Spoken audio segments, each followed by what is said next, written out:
इक दूजी भो लख होए, लख होवे लख वीस, लख लख गेड़ा आखिए, एक नाम जगदीश। एतरा पत पौड़ियां चढ़िए होए इकीस, सुन गला आकाश की कीटा आई रीस। नानक नदरी पाइए, कूड़ी कूड़े ठीक। जपजी साहब दे इस पावन पवित्र पौड़ी विच जगत गुरु बाबे साहिब श्री गुरु नानक देव जी महाराज ने परमात्मा दे दर तक पहुंचण दा जो मार्ग दस्सिया है, उहदे बारे ये जानकारी दिती है। वो चढ़ाई दा मार्ग है, वो घाटी है, वो समतल नहीं है, वो मैदानी इलाका नहीं है। देश भर दे संत जना ने जद उस मार्ग दा जिक्र कीता है तो मार्ग दी दिखमता उन्होंने दसी है, और ये भी दस्सिया है कि हर बंदे दे ये वस दी गल नहीं कि इन्हां चढ़ाइयां दे उत्ते वो चढ़ सके। ये ठीक है कि शरीर चाहे जिस ढंग दा होवे, मनुख सहजे सहजे पहाड़ां दी बुलंदी ते चढ़ जांदा है, या उत्थे तक चढ़न दे कोई साधन होर भी उपलब्ध हो सकते हैं। बंदा घोड़े ते बैठ के जा सकता है, पिट्ठू ते बैठ के पहाड़ां दी शिखर तक पहुंच सकता है, पर परमात्मा दा जो दर है, जिथे तक पहुंचना है, मनुख दी सुरत ने, मनुख दे ध्यान ने, वो तो स्वयं ही तोड़ना पएगा, और कोई साधन उपलब्ध भी नहीं हो सकता। इस मार्ग दे उत्ते सुरत नूं स्वयं तोड़ना पएगा, फिर इस मार्ग दे उत्ते भीड़ भी नहीं मिलेगी। अक्सर मनुख नूं ढारस मिल जाती है जद अगे 10-20 बंदे जा रहे होन ते 10-20 पिछों आ रहे होन, ते बंदे दी ढारस बज जाती है कि मेरे अगे भी कोई जा रहा है, मेरे पिछे भी कोई आ रहा है। पर यह मार्ग ऐसा है, सनाटा है, इत्थे अगे जाते हुए नहीं मिलणगे, और इत्थे पिछे भी नक्शे कदम ते चलते हुए नहीं मिलणगे। इस वास्ते मायूसी घेर दी है, उपरामता घेर दी है। गुरु नानक देव जी महाराज ने इस उपरामता का जिक्र किया है। भई निराशी बहुत दिन लागे, देश देशंतर मैं सगले चागे। बहुत खोज की है, बहुत खोज की है, हुण निराशा ने घेर लिया, उपरामता ने घेर लिया। दूसरा, इत्थे समा निश्चित भी नहीं कि किन्ने दिन चलना पएगा और किन्ना चलना पएगा, निश्चित नहीं है। समा निर्धारित नहीं भी चलो ते इतने समय तो बाद उस मंजिले मकसूद ते पहुंच जाओगे।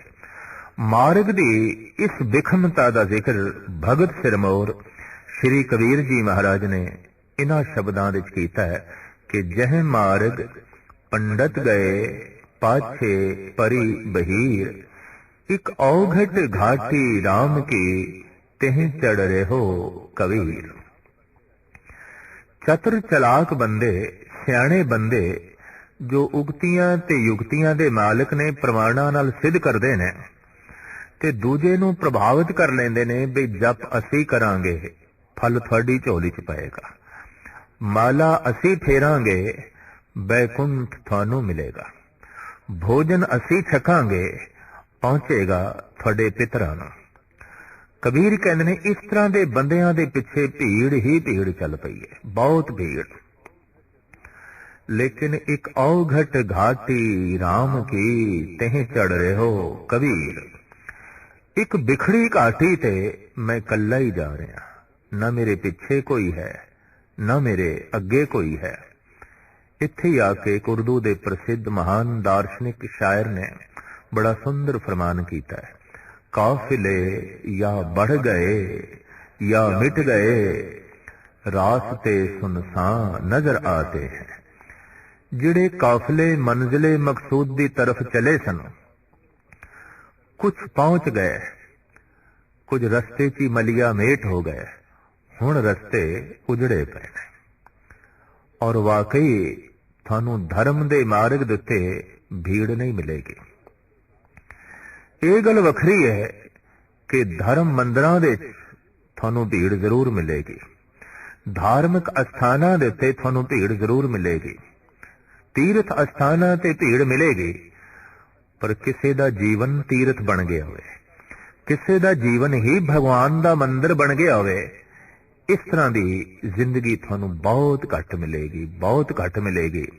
ਜੀਵਨ ਜਿਤਨੇ ਚਿਰ ਤੱਕ ਮੰਦਿਰ ਨਹੀਂ ਬਣਿਆ, ਇਤਨੇ ਚਿਰ ਤੱਕ ਮਨੁੱਖ ਦੇ ਧਾਰਮਿਕ ਹੋਣ ਦੇ ਉੱਤੇ ਸ਼ੱਕ ਕੀਤਾ ਜਾ ਸਕਦਾ ਹੈ। ਭਗਤ ਪੀਪਾ ਜੀ ਕਹਿ ਰਹੇ ਨੇ, ਕਾਇਓ ਦੇਵਾ ਕਾਇਓ ਦੇਵਲ ਕਾਇਓ ਜੰਗਮ ਜਾਤੀ, ਕਾਇਓ ਧੂਪ ਦੀਪ ਨਹੀਂ ਬੇਦਾ, ਕਾਇਓ ਪੂਜੋ ਪਾਤੀ। ਮੇਰੀ ਕਾਇਆ ਹੀ ਦੇਵਲ ਬਣ ਗਈ ਹੈ, ਮੰਦਿਰ ਬਣ ਗਈ ਹੈ। ਕਿਉਂ? ਕਾਇਆ ਦੇ ਦੇਵਤਾ ਪ੍ਰਗਟ ਹੋ ਗਏ, ਪ੍ਰਭੂ ਪ੍ਰਗਟ ਹੋ ਗਏ, ਤੇ ਪ੍ਰਭੂ ਦੇ ਪ੍ਰਗਟ ਹੁੰਦਿਆਂ ਕਾਇਆ ਕਾਇਆ ਨਹੀਂ ਰਹੀ, ਹਰੀ ਮੰਦਿਰ ਬਣ ਗਈ ਹੈ। ਮਹਾਰਾਜ ਫਰਮਾਨ ਕਰਦੇ ਨੇ, ਹਰੀ ਮੰਦਿਰ ਇਹੋ ਸਰੀਰ ਹੈ ਤਿਸ ਵਿੱਚ ਸੱਚੇ ਕਾ ਵਾਸਾ, ਸੱਚ ਨੂੰ ਪ੍ਰਗਟ ਕੋਈ ਕਰ ਲਵੇ। ਕਾਇਆ ਹਰੀ ਮੰਦਿਰ ਹੈ ਤੇ ਸੱਚ ਨੂੰ ਜਿਤਨੇ ਚਿਰ ਤੱਕ ਪ੍ਰਗਟ ਨਹੀਂ ਕੀਤਾ, ਇਹ ਕਾਇਆ ਮਲਮੂਤਰ ਦਾ ਥੇਲਾ ਹੈ, ਇਹ ਗੰਦਗੀ ਦਾ ਢੇਰ ਹੈ, ਇਹ ਨਾਪਾਕ ਹੈ। ਸਾਹਿਬਾਂ ਦਾ ਫਰਮਾਨ ਹੈ, ਏਕ ਵਸਤ ਬੂਝੇ ਤਾਂ ਹੋਵੇਂ ਪਾਕ, ਬਿਨ ਬੂਝੇ ਤੂੰ ਸਦਾ ਨਾ ਪਾਕ। ਜੇ ਉਸ ਇੱਕ ਨੂੰ ਤੂੰ ਜਾਣ ਲਵੇਂ ਤੇ ਪ੍ਰਗਟ ਕਰ ਲਵੇਂ, ਕਾਇਆ ਹਰੀ ਮੰਦਿਰ, ਕਾਇਆ ਦੇਵਲ। ਪਰ ਜੇ ਤੂੰ ਉਸ ਇੱਕ ਨੂੰ ਪ੍ਰਗਟ ਨਹੀਂ ਕੀਤਾ ਔਰ ਇੱਕ ਨੂੰ ਜਾਣਿਆ ਨਹੀਂ, ਤਾਂ ਇਹ ਕਾਇਆ ਵਿਅਰਥ ਹੈ, ਇਹ ਕਾਇਆ ਗੰਦਗੀ ਦੀ ਢੇਰ ਹੈ, ਇਹ ਕਾਇਆ ਤੇ ਫਿਰ ਕੇਵਲ ਮਿੱਟੀ ਹੈ। ਤੋ ਪ੍ਰਭੂ ਦੇ ਦਰ ਦੀਆਂ ਜਿਹੜੀਆਂ ਪੌੜੀਆਂ ਨੇ, ਗੁਰੂ ਨਾਨਕ ਦੇਵ ਜੀ ਮਹਾਰਾਜ ਨੇ ਇਸ ਪਾਵਨ ਪੌੜੀ ਉਹਨਾਂ ਦਾ ਜ਼ਿਕਰ ਕੀਤਾ ਹੈ। ਤੇ ਕਬੀਰ ਕਹਿੰਦੇ ਨੇ, ਮੈਂ ਚੱਲਦਿਆਂ ਚੱਲਦਿਆਂ ਥੱਕਿਆ। ਵਾਕਈ ਮਨੁੱਖ ਥੱਕਦਾ ਹੈ, ਕਿਉਂਕਿ ਚੜਾਈ ਹੈ। ਔਰ ਇਸ ਦਾ ਜ਼ਿਕਰ ਭਗਤ ਸਿਰਮੌਰ ਸ਼੍ਰੀ ਰਵਿਦਾਸ ਜੀ ਮਹਾਰਾਜ ਨੇ ਵੀ ਕੀਤਾ ਹੈ। ਘਟ ਆਓ ਘਟ ਡੂੰਗਰ ਘਣਾ, ਇੱਕ ਨਿਰਗੁਣ ਮੈਲ ਹਮਾਰ, ਰਮਈਏ ਸੋ ਇੱਕ ਬੇਨਤੀ, ਮੇਰੀ ਪੂੰਜੀ ਰਾਖ ਮੁਰਾਰ। ਏ ਮੁਰਾਰ, ਏ ਪਰਿਪੂਰਨ ਪ੍ਰਮਾਤਮਾ, ਬਖਸ਼ਿਸ਼ ਕਰ, ਘਾਟੀ ਤੇ ਚਲਦਿਆਂ ਚਲਦਿਆਂ ਮੇਰਾ ਮਨ ਰੂਪੀ ਬੈਲ ਥੱਕ ਗਿਆ। ਹੁਣ ਇਸ ਮਨ ਦੇ ਉੱਤੇ ਜੋ ਮੈਂ ਧਿਆਨ ਅਸਵਾਰ ਕੀਤਾ ਹੈ, ਸੁਰਤ ਅਸਵਾਰ ਕੀਤੀ ਹੈ, ਅਗਾਂਹ ਚੱਲਣਾ ਬਹੁਤ ਔਖਾ ਹੈ। ਤੂੰ ਰਹਿਮਤ ਕਰ, ਤੂੰ ਬਖਸ਼ਿਸ਼ ਕਰ। ਤੋ ਇੱਥੇ ਧਿਆਨ ਨੂੰ ਉਰਦਗਮਨ ਕਰਨਾ ਹੈ, ਸੁਰਤ ਨੂੰ ਉੱਪਰ ਚਾੜਨਾ ਹੈ। ਜ਼ਮੀਨ ਦਾ ਇੱਕ ਸੁਭਾਅ ਹੈ ਕਿ ਹਰ ਚੀਜ਼ ਨੂੰ ਆਪਣੀ ਤਰਫ ਖਿੱਚਦੀ ਹੈ। ਇਹ ਠੀਕ ਹੈ ਕਿ ਜ਼ਮੀਨ ਆਪਣੀ ਤਰਫ ਹਰ ਚੀਜ਼ ਨੂੰ ਖਿੱਚਦੀ ਏ, ਇਹ ਬੋਧ ਜਗਤ ਨੂੰ ਸਭ ਤੋਂ ਪਹਿਲੇ ਨਿਊਟਨ ਨੇ ਦਿੱਤਾ।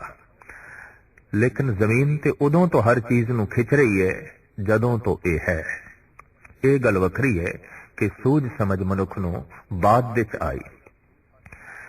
ਜ਼ਮੀਨ ਸਿਰਫ ਅਸਥੂਲ ਵਸਤੂ ਨੂੰ ਹੀ ਆਪਣੀ ਤਰਫ ਨਹੀਂ ਖਿੱਚਦੀ, ਸੂਖਸ਼ਮ ਨੂੰ ਵੀ ਖਿੱਚਦੀ ਹੈ, ਅਤੀ ਸੂਖਸ਼ਮ ਨੂੰ ਵੀ ਖਿੱਚਦੀ ਹੈ, ਮਨੁੱਖ ਨੂੰ ਸੁਰਤ ਨੂੰ ਵੀ ਆਪਣੀ ਤਰਫ ਖਿੱਚਦੀ ਹੈ, ਮਨੁੱਖ ਦੇ ਧਿਆਨ ਨੂੰ ਵੀ ਆਪਣੀ ਤਰਫ ਖਿੱਚਦੀ ਹੈ। ਮਨੁੱਖ ਆਪਣੀ ਸੁਰਤ ਨੂੰ ਸ਼ਬਦ ਦੇ ਆਸਰੇ ਤੇ ਉੱਚਾ ਲੈ ਜਾਣਾ ਚਾਹੇ, ਜ਼ਮੀਨ ਉਸ ਦੇ ਧਿਆਨ ਨੂੰ ਵੀ ਆਪਣੀ ਤਰਫ ਖਿੱਚਦੀ ਹੈ। ਜੈਸੇ ਪ੍ਰੈਸ਼ਰ ਦਾ ਮਾਰਿਆ ਹੋਇਆ, ਦਬਾਅ ਦਾ ਮਾਰਿਆ ਹੋਇਆ ਫੁਆਰੇ ਦਾ ਪਾਣੀ ਉੱਪਰ ਉੱਠਦਾ ਹੈ, ਪਰ ਧਰਤੀ ਦੀ ਖਿੱਚ ਦਾ ਮਾਰਿਆ ਹੋਇਆ ਫਿਰ ਥੱਲੇ, ਫਿਰ ਥੱਲੇ। ਕੀਰਤਨ ਸੁਣ ਲਿਆ, ਕਥਾ ਸੁਣ ਲਈ ਹੈ, ਜਪ ਕੀਤਾ ਹੈ, ਇਸ ਦਬਾਅ ਨਾਲ ਥੋੜਾ ਜਿਹਾ ਧਿਆਨ ਮਨੁੱਖ ਦਾ ਉਰਦਗਮਨ ਹੋਇਆ ਹੈ, ਸੁਰਤ ਥੋੜੀ ਜਿਹਾ ਉੱਪਰ ਉੱਠੀ ਹੈ, ਲੇਕਿਨ ਧਰਤੀ ਦੀ ਖਿੱਚ ਦੀ ਮਾਰੀ ਫਿਰ ਥੱਲੇ। ਜ਼ਿੰਦਗੀ ਦੇ ਇਹ ਉਤਾਰ ਚੜਾ ਅਭਿਆਸੀ ਬੰਦੇ ਅਕਸਰ ਰੋਜ਼ ਵੇਖਦੇ ਨੇ, ਜਿਸ ਦਾ ਜ਼ਿਕਰ ਪਾਤਸ਼ਾਹ ਦੀ ਬਾਣੀ ਵੀ ਕਰਦੀ ਏ।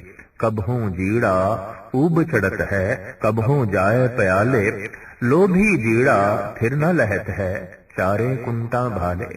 ਕਦੀ ਸੁਰਤ ਉੱਚੀ ਹੋ ਗਈ, ਕਦੀ ਨੀਵੀਂ ਹੋ ਗਈ, ਕਦੀ ਮਨੁੱਖ ਆਪਣੇ ਆਪ ਨੂੰ ਮਹਿਸੂਸ ਕਰਦਾ ਹੈ ਮੈਂ ਬਹੁਤ ਸਦਾਚਾਰੀ ਹਾਂ, ਤੇ ਕਦੀ ਗਿਲਾਨੀ ਨਾਲ ਭਰ ਜਾਂਦਾ ਹੈ। ਉਹੀ ਮਨੁੱਖ ਕਿਸੇ ਵਕਤ ਦਾਨੀ ਸੁਭਾਅ ਦੇ ਚ ਹੈ, ਕਿਸੇ ਵਕਤ ਬੇਈਮਾਨ ਹੈ, ਕਿਸੇ ਵਕਤ ਹਲੇਮ ਤਬੀਅਤ ਦੇ ਚ ਹੈ, ਕਿਸੇ ਵਕਤ ਹੰਕਾਰੀ ਹੈ, ਕਿਸੇ ਵਕਤ ਸ਼ਾਂਤਮਈ ਹੈ ਤੇ ਕਿਸੇ ਵਕਤ ਬੜਾ ਹੀ ਬੇਚੈਨ ਹੈ, ਬਹੁਤ ਬੇਚੈਨ ਹੈ। ਇਹ ਉਤਾਰ ਚੜਾ ਹਰ ਮਨੁੱਖ ਦੀ ਜ਼ਿੰਦਗੀ 'ਚ ਹਰ ਰੋਜ਼ ਹੋ ਰਿਹਾ ਹੈ। ਚਾरों पासे तो कुछ प्रेरणा मिलती है, ऊपर उठ ऊपर उठ, लेकिन धरती अपना सुभाव किथे छोड़ दी है, धरती खिंचदी है। तो मनुख की सुरत जब थल्ले आएगी, रूप करके आएगी, रंग करके आएगी, धन संपदा करके आएगी, ये सब धरती दे अंग ने, ये सब धरती दे हिस्से ने। लेकिन धरती की कशिश का अपना एक दायरा है। 200 मील तो अगे जो वस्तु निकल जाए वो धरती दी कशिश दे दायरे तो अगे चली जाती है। फिर धरती दे समर्था नहीं रह जाती कि हुण उस वस्तु नूं अपनी तरफ खिंच लवे। जप करदियां, तप करदियां, साधना करदियां जद कोई मनुख अपनी सुरत इतनी बुलंदियां ते लै जांदा है, इतनी बुलंदियां ते जिथे धरती दी कशिश दा दायरा ही खत्म हो जाता है, फिर उस बंदे दे ध्यान नूं थल्ले लियावना बहुत औखा हो जाता है। और असी देख रहे हैं दुनिया दे लोग थक गए कि सुरत नूं थल्ले ले आईए इस महापुरुष दी, लेकिन सुरत थल्ले नहीं लिया सके। तत्ती तवी ते बिठा दिता है, सुरत उपर चढ़ी रही। उबलदी देग दे पंजवें गुरु नानक उबल रहे ने, सुरत बुलंदियां नूं छू रही है, सुरत आकाश नूं चुम रही है, प्रभु दे दर ते कदम बोसी कर रही है। गरम गरम रेता सीस विच पाया जा रहा है, लेकिन अंदर दी शांति वो ठंड उसी तरीके नाल बनी हुई है। देखण दे च आया है दिल्ली दे चांदनी चौंक दे आरे नाल 2 टुकड़े हो गए भाई मती दास दे, पर उदी सुरत दे 2 टुकड़े ना हो सके। उदी सुरत उसी तरीके नाल यकसू है, एक है। तो जिस दिन सुरत उस दायरे नूं छू लैंदी है, उस बुलंदी नूं छू लैंदी है जिथे धरती दी कशिश खत्म है, फिर इस तरह दी बंदे दी सुरत नूं थल्ले लियावना बहुत औखा है। और इस तरह के पुरुषां नूं ही कहंदे ने पूरन पुरख, जिन्हें बुलंदियां नूं छू लिया है। ऐसी बुलंदियां नूं हुण जिथे तनजली नहीं है, जिथे जवाल नहीं है, जिथे पत्तन नहीं है, जिथे ढैंदी कला नहीं है, उस दर तक पहुंचण दा साहिब श्री गुरु नानक देव जी महाराज इस पौड़ी दे बड़े सुंदर ढंग नाल बखान पे करते ने। मूल पंक्ति इस पौड़ी दी ए है, ए तरा पत पौड़ियां चढ़िए होए इकीस। ए तरा पत पौड़ियां, ए मार्ग है, ए पौड़ियां ने किथों दियां? पति दे दर दियां, पति दे महल दियां, परमात्मा दे महल दियां। चढ़िए होए एक ईश, कोई चढ़े तो एक ईश बन जाए, एक ईश्वर बन जाए, उस एक दे च लीन होके एक ईश्वर हो जाए। पर हुणे चढ़ना किस तरह है, सुरत नूं किवें चाड़ीए? ये ते सानू पता है कि पौड़ियां ते चढ़ के किवें शरीर नूं चाड़ीदा है, पर सुरत लई पौड़ी केड़ी है, ध्यान लई पौड़ी केड़ी है, और किस पौड़ी दे उत्ते अपनी सुरत नूं चाड़ना है, अपने ध्यान नूं बुलंदियां तक लै जाना है। तो इस पावन पवित्र पौड़ी दे जगत गुरु बाबा इस ढंग नाल दसते ने, एक दू जी भो लख होवे, लख होवे लख वीस। ज्ञान इंद्रे जितने परिपूर्ण परमात्मा ने बख्शे ने सारे ही महान ने, पर अख ते कन ते रसना ये सिरमौर ने। और ये बहुत वड्डी सच्चाई है कि अंधा बंदा विज्ञानिक नहीं बन सकता, पर गुंगा ते बहरा बंदा संत भी नहीं हो सकता, भगत भी नहीं हो सकता। क्योंकि जिथे विज्ञान दी सारी खोज, सारी साधना अख दे आसरे ते खड़ी है, उत्थे धर्म दी सारी साधना जबान ते खड़ी है। रसना ही नहीं, बोलना ही नहीं, तो मुश्किल है ये मनुख धार्मिक हो सके। साहिब गुरु अर्जन देव जी महाराज दे दरबार दे जद कवि जमाल हुसैन आए ते अपना कलाम पेश कीता, पातशाह मेरा कलाम भी आप सुनो। ते सतगुरु कहन लगे सुना। उन्हें अपनी पहली पंक्ति सुनाई, चुप वे अड़िया चुप, बोलन दी नहीं जा। गुरु अर्जन देव जी महाराज कहन लगे तू इत्थे ही चुप कर रहा है। क्यों?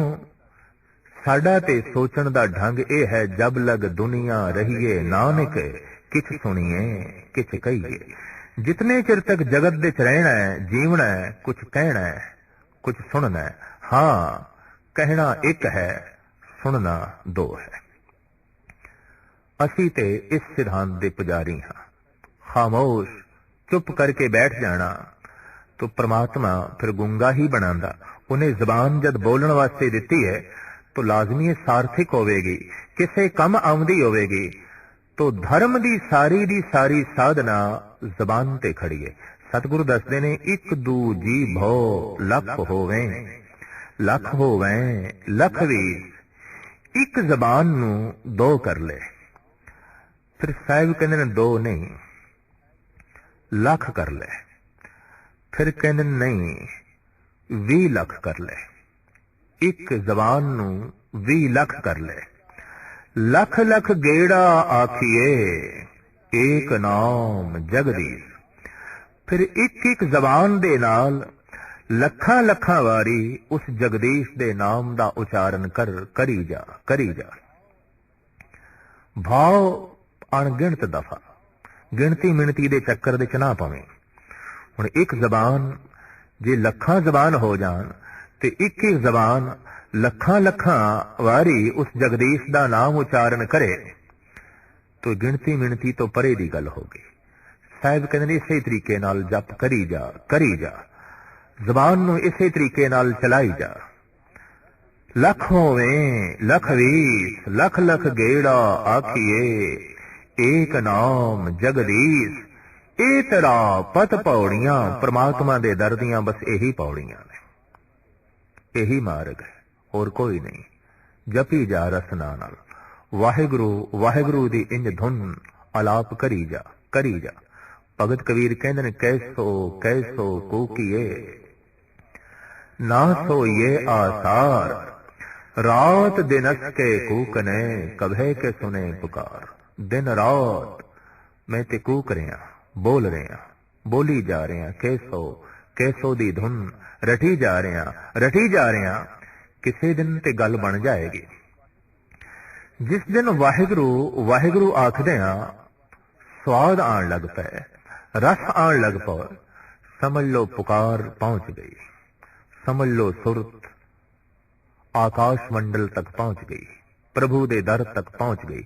तो परमात्मा दे दर तक पहुंचण दा ये वसीला है ते वसाइल परिपूर्ण परमात्मा ने हर एक नू बख्शिश कर दिते ने। ये ठीक है कि इस वसाइल दा कोई मनुख ठीक उपयोग करे या ना करे, लेकिन वसाइल परमात्मा दे दर तक पहुंचण दे परिपूर्ण परमात्मा ने हर एक दी जो है झोली दे पा दिते ने। इस जबान नाल जप करदे हां, सत बोलदे हां, मनुख दी सुरत सत मंडल दे पहुंच जांदी है। पर इस रचना नाल मिथ्या बोलदे हां, गलत बयानी करदे हां, मनुख रसातल दे चला जांदा है। ये जबान नरक दे च ले जांदी है, ये जबान स्वर्ग दे च ले जांदी है। ये जबान दोस्त भी बनांदी है, ये जबान दुश्मन भी बना देंदी है। एक ऐसा वचन अगले ने सुनिया, ठंड पै गई, जबान ने शांत किया, पर एक ऐसा वचन बोलिया गया, अगले दे तिन्नी कपड़ी अग लग गई, बेचैन हो गया। अगला सारी रात तड़पदा भी रहा, इतना कौड़ा बोल की मानो ऐसा अंगारा। ये रसना दा गलत इस्तेमाल, इसका गलत उपयोग है। इस वास्ते जबान स्वर्ग है, अमृत है। अगर अमृतमयी नाम रसना ते है, जबान नरक बन जाती है, कलेश दा अखाड़ा बन जाती है। अगर मिथ्या वाक ते कलेश भरे वाक रसना दे उपर होवन। इत्थे आके एक आलम दा कहना है, जो जहरे हला हल है वही अमृत है नादा, मालूम नहीं तुझको अंदाज है पीने के।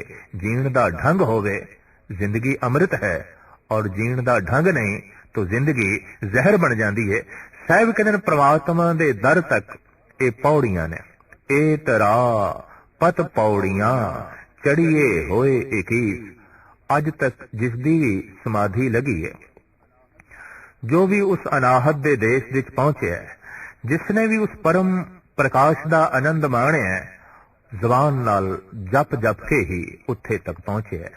रसना नाल उस प्रभु दा नाम रट रट के ही उसने अपनी सुरत नूं परमात्मा दे चरनां नाल जोड़िया।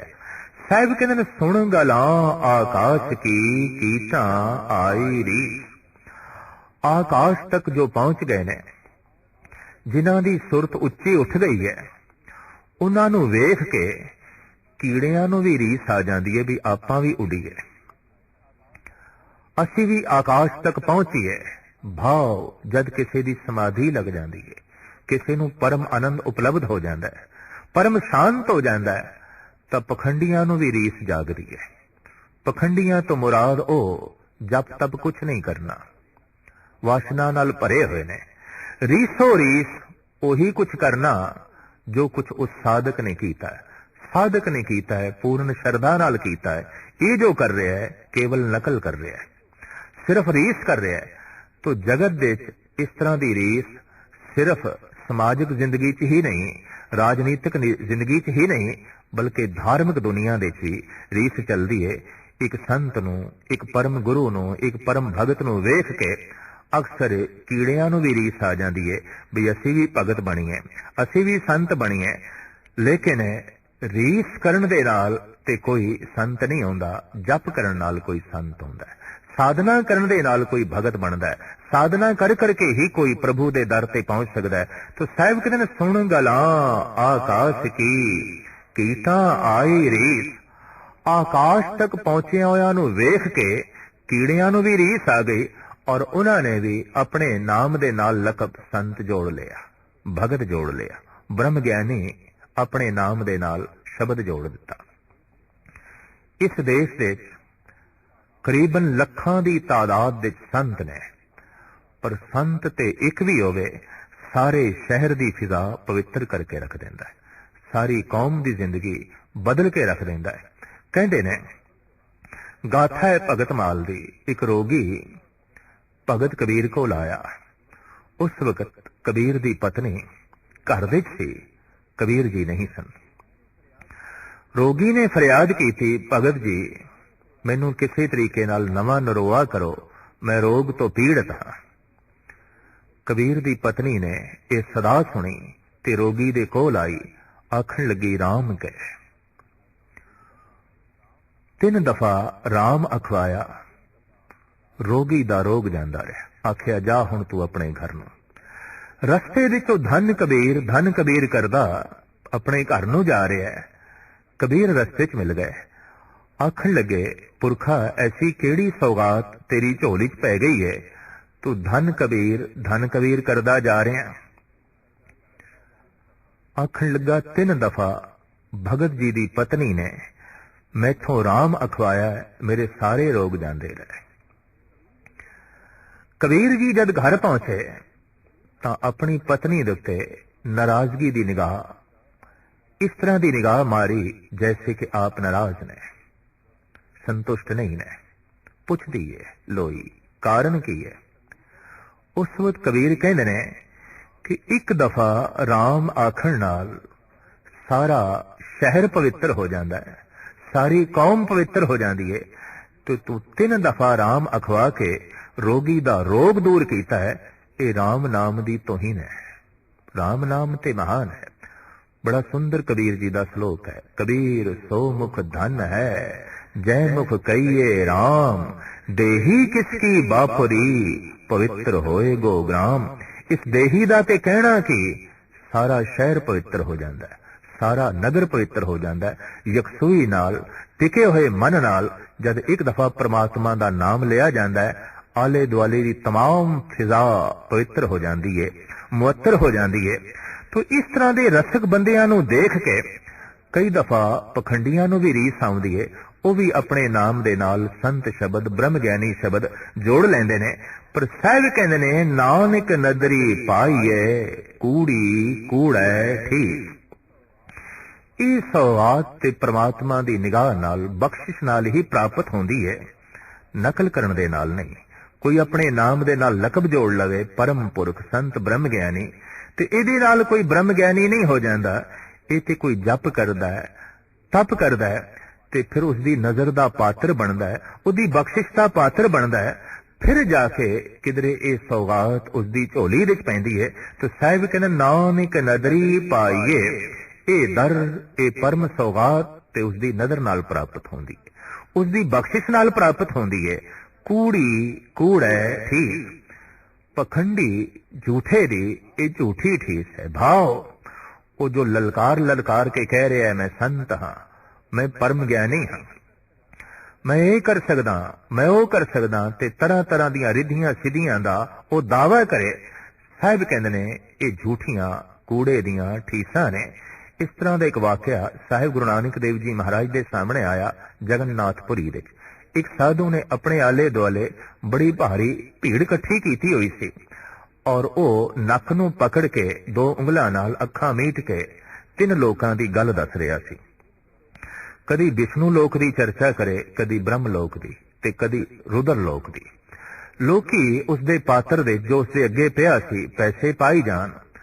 गुरु नानक देव जी महाराज ने वो पात्र चुक के योगी दे पिछे रख दिता।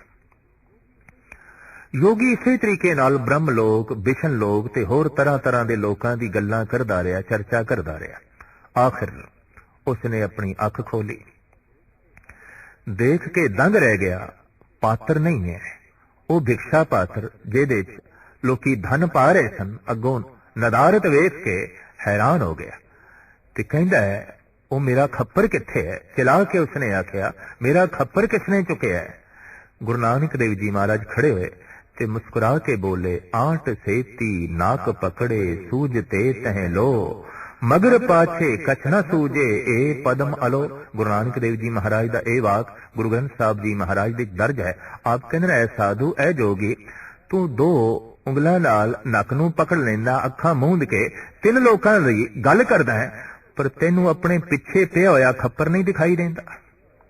पिछे पिया होया खप्पर तैनू नहीं दिखाई देंदा ते तीन लोकां दी तू गल कर रहा है। ये तेरियां झूठियां ठीसां ने। नानक नदरी पाईए, कूड़ी कूड़े ठीस है।